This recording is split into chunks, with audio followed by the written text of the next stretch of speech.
Okay, so one thing that economists across a broad spectrum of political and theoretical orientations can generally agree on is the fact that incentives matter to decision making. And from a business perspective, there are a few things that a manager can do to try to create a more effective incentive. The first thing, of course, is it should be clearly communicated. In other words, people need to know that the incentive exists. So it can't be an email that's sent out on Friday afternoon that nobody is going to read. It needs to be clearly communicated.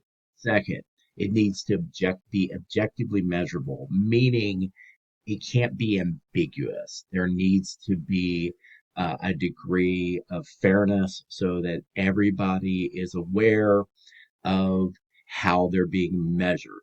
And then, of course, the third thing is the criteria. Um, if it's met, the incentive, the reward, must be something that actually holds value to the audience. So, for example, if somebody gave me a pair of Post Malone concert tickets as a potential reward, that's not going to be a good incentive because I don't really care for Post Malone.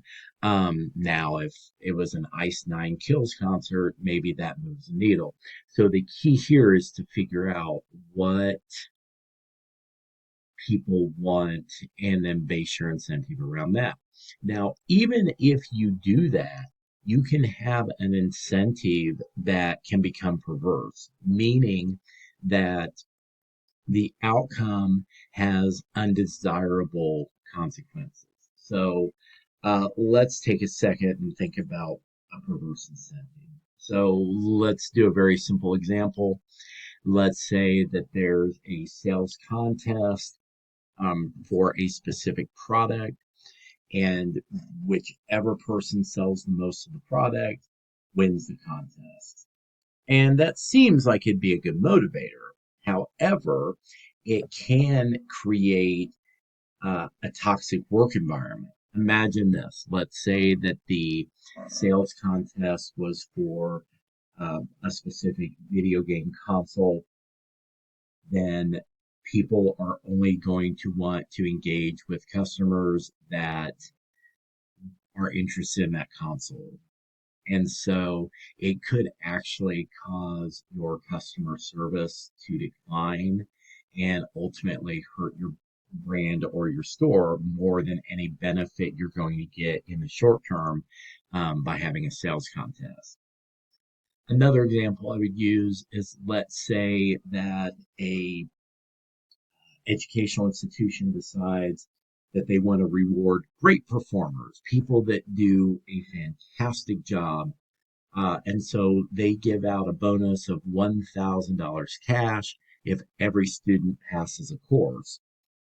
Well, I think we all know how that could end up. I'm sure there are some instructors that will go the extra mile, provide additional supports, stay late to help students, etc.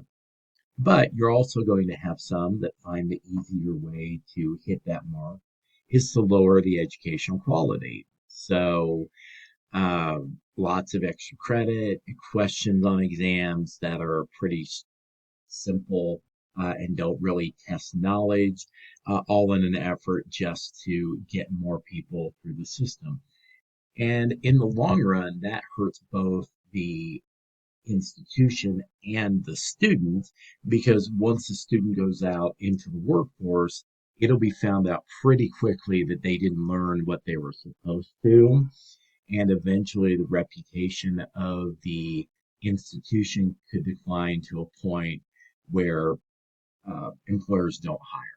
Okay, so the moral of the story is to always think, how could this incentive go wrong, and try to ensure that there are enough safety rails in place that you're getting the outcome that you desire without any unintended consequences.